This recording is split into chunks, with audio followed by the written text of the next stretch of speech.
को खुद भी परखें।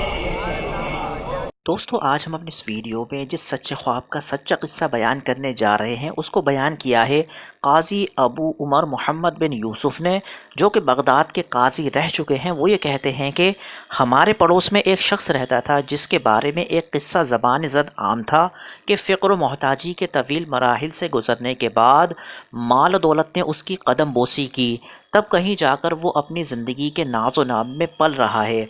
मैंने एक रोज़ उससे लोगों की ज़बान ज़द आम किस्से के मुतालिक दरियाफ़्त किया तो उस जवान ने अपनी रूदात की तफसील इन अल्फाज में बयान की कि मुझे मेरे वालिद की तरफ से बहुत माल और विरासत मिली थी। मैंने बेदरीग से उसे खर्च करना शुरू कर दिया और कुछ अरसे के बाद पूरी दौलत को ठिकाने लगा दिया। मामला यहाँ तक पहुँचा कि मेरे घर के दरवाजे के साथ साथ घर की छत भी बिक गई। अब मेरे पास कोई दुनियावी साजो सामान बाकी न बचा था जिसको बेचकर खाऊं, और ना ही किसी हीला साजी की कोई गुंजाइश थी जो मुझे माल फराहम करने का ज़रिया बने। मुद्दत तक मेरी वालिदा सूद काट काट कर मुझे रोटी खिलाती रहीं। मैं जवान आदमी था और बेरोज़गारी से सख्त तंग आ चुका था। एक दिन मैंने एक अजीब ख्वाब देखा कि एक शख्स मुझे मशवरा दे रहा है कि तुम मिस्र क्यों नहीं चले जाते, वहाँ अपनी किस्मत आजमाओ, हो सकता है वहाँ तुम्हारे लिए रिस्क के दरवाजे खुल जाएं। सुबह उठा तो मैंने ख्वाब पर गौर किया और उसको गैबी मशवरा समझा और मिस्र जाने के लिए तैयारी शुरू कर दी। मैंने मुनासिब समझा कि मेरे पास कोई तहारुफी ख़त हो जिससे मैं उस अजनबी जगह में अपनी पहचान करवा सकूं। चुनाचे अपने पड़ोसी काजी अबू उमर के पास गया और आपको अपने वालिद की दोस्ती और पड़ोसी होने का वास्ता दिया कि मुझे मिस्र के काजी के नाम ख़त लिख दें। आपने मुझे एक तारुफी ख़त दे दिया जिसे मैं लेकर मिस्र पहुंच गया। मिस्र पहुंचकर मैंने तारुफी ख़त हुक्काम को दिखाया और कोशिश भी की, मगर उसका कोई नतीजा न निकला। किसी ने मेरी परवाह न की। मैं खासा परेशान हुआ कि इतना सफ़र भी किया, मशक्क़त भी उठाई और फिर भी कुछ हासिल न हुआ। इससे तो अपना वतन अच्छा था, यहाँ तो फाकों की नौबत आ गई है। वक्त तेज़ी के साथ गुज़रता जा रहा था। जो कुछ मेरे पास था ख़त्म होता जा रहा था। भीख मांगने की नौबत आ गई, मगर उसके लिए भी ज़मीर इजाज़त नहीं देता था। बिल आखिर मैं भीख मांगने पर मजबूर हो गया। एक रात एक पुलिस ऑफिसर ने मुझे मशकूक आदमी की हैसियत से पकड़ लिया। मैंने उसे शुरू से लेकर आखिर तक अपनी पूरी कहानी सुनाई और अपने इस सफ़र के असबाब पर रोशनी डाली।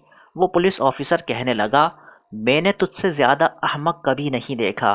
खुदा की कसम, मैंने भी फुला साल ख्वाब में देखा था कि एक आदमी मुझसे कह रहा है बगदाद की फुला सड़क के फुला महल्ले में फुला आदमी का घर है। पुलिस ऑफिसर ने ठीक ठीक मेरा घर और मेरा नाम बताया। उस घर के अंदर एक बागीचा है जिसमें बेरी का एक दरख्त है। मेरे घर में भी वाकई बागीचा था और बेरी का एक पेड़ था। उस बेरी के दरख्त के नीचे 30,000 दीनार मदफून है, दफन है। जाओ और ले लो। पुलिस ऑफिसर ने कहा कि मैंने ख्वाब में निशानदेही करने वाले की बात पर कोई ध्यान नहीं दिया और ना ही इस सिलसिले में कुछ सोचना गवारा किया।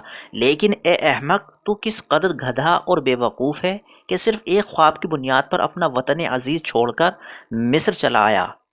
मैंने उसे बिल्कुल ही नहीं बताया कि जिस घर और बेरी की तू बात कर रहा है वो मेरा ही घर है। मैंने उसकी मन्नत समाजत की, उसको मेरी हालत पर तरस आ गया और मुझे छोड़ दिया। पुलिस के चंगुल से छूटा तो किसी सूरत से रात गुजारी और सुबह सवेरे अपने वतन जाने के लिए तैयारी शुरू कर दी। इत्तेफाकन एक काफिला बगदाद की तरफ रवाना हो रहा था। मैं उनके साथ शामिल हो गया। रास्ते में अहले काफिला की खिदमत करता रहा और बगदाद पहुंच गया। घर पहुंचकर मैंने मिस्री पुलिस ऑफिसर का ख्वाब सच्चा पाया। ज़िंदगी ने मुझे बहुत कुछ समझा दिया। मैंने उस माल को गनीमत जाना और निहायत अक्लमंदी से उसको खर्च करना शुरू किया। कारोबार में इस सरमाया को लगाया। अल्लाह ताला ने इसमें मुझे बहुत बरकत अता फरमाई और ये जो कुछ माल दौलत आपको नज़र आ रहा है सब इसी तिजारत का नतीजा है। तो दोस्तों ये था एक सच्चा ख्वाब जिसने एक आदमी की किस्मत को बदल दिया। दोस्तों हुजूर अकरम सल्लल्लाहु ताला अलैहि व आलिहि वसल्लम का इरशाद गिरामी है। आप सल्लल्लाहु ताला अलैहि व आलिहि वसल्लम ने फरमाया कि मेरे बाद वही का सिलसिला तो ख़त्म हो जाएगा, रुक जाएगा, लेकिन जो बाकी रहेंगे वो सच्चे ख्वाब होंगे। उनके ज़रिए तुम तंबीह और बशारत हासिल करते रहोगे। अगर आपको हमारा वीडियो अच्छा اچھا لگا ہو تو ویڈیو کو لائک اور شیئر ضرور کریں اور ہمارے چینل کو سبسکرائب کرنا نہ بھولیں۔ ملتے ہیں ایک نئی ویڈیو کے ساتھ، وآخر دعوانا ان الحمدللہ رب العالمین۔